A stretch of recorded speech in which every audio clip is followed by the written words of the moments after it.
बोले कृष्ण कन्हैया लाल की जय हो। नारद उवाच वृथा खेदय से बाले अहो चिन्तातुरा कथम श्रीकृष्ण चरणाम्बोजं स्मर दुखम गमिष्यति। नारद जी भक्ति से कहते हैं, बाले तुम बैठते ही अपने को क्यों खेत में डाल रही हो, क्यों चिंता कर रही हो? अरे तुम अपनी चिंता तुर क्यों हो? भगवान श्री कृष्ण के चरण कमलों का चिंतन करो, उनकी कृपा से तुम्हारा सारा दुख दूर हो जाएगा। द्रौपदी च परित्राता येन कौरव कश्मलात् पालिता गोप सुंदर यह स कृष्ण क्वापि नो गतः। उन्होंने कौरवों के अत्याचार से द्रौपदी की रक्षा की थी और गोप सुंदरियों का सनाथ किया था। वे श्री कृष्ण कहीं चले थोड़े गए हैं, वो तो यही हैं। त्वं तु भक्ति प्रिया तस्से सततम प्राण तो अधिका त्वयाहुतस्तु भगवान याति नीच गृहेष्वपि। फिर तुम तो भक्ति हो और सदा उनके प्राणों से भी प्यारी हो। तुम्हारे बुलाने पर तो भगवान नीचों के घर में भी चले जाते हैं। सत्य, त्रेता और द्वापर, इन तीन युगों में ज्ञान और वैराग्य मुक्ति के साधन थे, किंतु कलयुग में तो केवल भक्ति ही ब्रह्म सायुज्य की प्राप्ति कराने वाली है। ये सोचकर ही परमानंद चिन्ह मूर्ति ज्ञान स्वरूप श्री हरि ने अपने सत्स्वरूप से तुम्हें रचा है।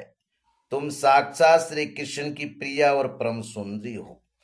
एक बार जब तुमने हाथ जोड़कर पूछा था कि मैं क्या करूं, तब भगवान ने तुम्हें वही आज्ञा दी थी कि मेरे भक्तों का पोषण करो, मेरे भक्तों का पोषण करो। अंगीकृतं त्वया तद्वै प्रसन्नो भूधुरिस्तदा मुक्तिं दासी ददौ तुभ्यं ज्ञान वैराग्य का विमौ। तुमने भगवान की वही आज्ञा स्वीकार कर, इससे तुम पर श्री हरि बहुत प्रसन्न हुए और तुम्हारी सेवा करने के लिए मुक्ति को तुम्हें दासी के रूप में दिया है। इन ज्ञान वैराग्य को पुत्रों के रूप में तुम अपने साक्षात स्वरूप से बैकुंठ धाम में ही भक्तों का पोषण करती हो। भूलोक में भी तुमने अपनी उनकी पुष्टि के लिए केवल छाया रूप धारण कर रखा है। मुक्तिं ज्ञानं विरक्तिं च सकृत्वा गता भुवि कीर्तादि द्वपरा शांतं महानंदेन संस्थिता। तब तुम मुक्ति, ज्ञान और वैराग्य को साथ लिए पृथ्वी तल पर आई और सतयुग से द्वापर पर्यंत बड़े आनंद से रही। कलयुग में तुम्हारी दासी मुक्ति पाखंड रूप से रोग से पीड़ित होकर क्षीण होने लगी थी, इसलिए वह तो तुरंत ही तुम्हारी आज्ञा से बैकुंठ लोक को चली गई। इस लोक में भी तुम्हारे स्मरण करने से ही वह आती है और फिर चली जाती है, किंतु ज्ञान और वैराग्य की तुमने पुत्र मानकर अपने पास ही रख छोड़ा है। फिर भी कलयुग में इनकी उपेक्षा होने के कारण तुम्हारे ये पुत्र उत्साहहीन और वृद्ध हो गए हैं। फिर भी तुम चिंता न करो, मैं इनके नव जीवन का उपाय सोचता हूँ। सुमुखी, कली के समान कोई भी युग नहीं है। इस युग में तुम्हें घर घर में प्रत्येक पुरुष के हृदय में स्थापित कर दूंगा। देखो, अन्य सब धर्मों को दबाकर भक्ति विषयक महोत्सव की आगे रखकर यदि मैंने लोक में तुम्हारा प्रचार न किया तो मैं श्री हरि का दास नहीं। इस कलयुग में जो जीव तुमसे युक्त होंगे वे पापी होने पर भी बेखटके भगवान श्री कृष्ण के अभय धाम को प्राप्त होंगे। जिनके हृदय में निरंतर प्रेम रूपिणी भक्ति निवास करती है, वे शुद्धांत अंतःकरण पुरुष स्वप्न में भी यमराज को नहीं देखते। जिनके हृदय में भक्ति महारानी का निवास है, उन्हें प्रेत, पिशाच, राक्षस या दैत्य आदि स्पर्श करने में समर्थ नहीं हो सकते।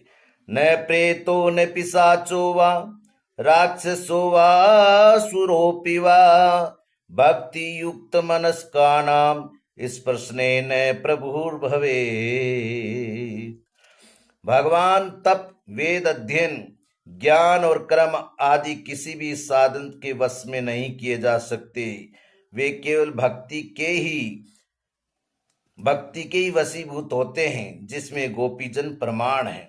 न तपोभिर्न वेदैश्च न ज्ञानेनापि कर्मणा हरिः साध्यते भक्त्या प्रमाणम तत्र गोपिकाः। मनुष्यों का सहस्त्रों जन्म के पुण्य प्रताप से भक्ति में अनुराग होता है। कलयुग में केवल भक्ति ही सार है। इसलिए तो भक्ति तो साक्षात श्री कृष्ण के सामने उपस्थित हो भक्ति से तो भक्त साक्षात श्री कृष्ण के सामने उपस्थित हो जाते हैं। जो लोग भक्त से द्रोह करते हैं, वे तीनों लोकों में दुख ही दुख पाते हैं। पूर्व काल में भक्त का तिरस्कार करने वाले दुर्वासा ऋषि को बड़ा कष्ट उठाना पड़ा था। बस व्रत, तीर्थ, योग, यज्ञ और ज्ञान चर्चा आदि बहुत से साधनों की कोई आवश्यकता नहीं है। एकमात्र भक्ति ही मुक्ति देने वाली है। अलम व्रतै अलम तीर्थै अलम योगै अलम मखै अलम ज्ञान कथालापैर भक्तिरेकैव मुक्तिदा। सूतवाच। सूत जी कहते हैं, इस प्रकार नारद जी के निर्णय किए हुए महात्म्य को सुनकर भक्ति के सारे अंग पुष्ट हो गए और वे उनसे कहने लगी, बोले कृष्ण कन्हैया लाल की जय हो।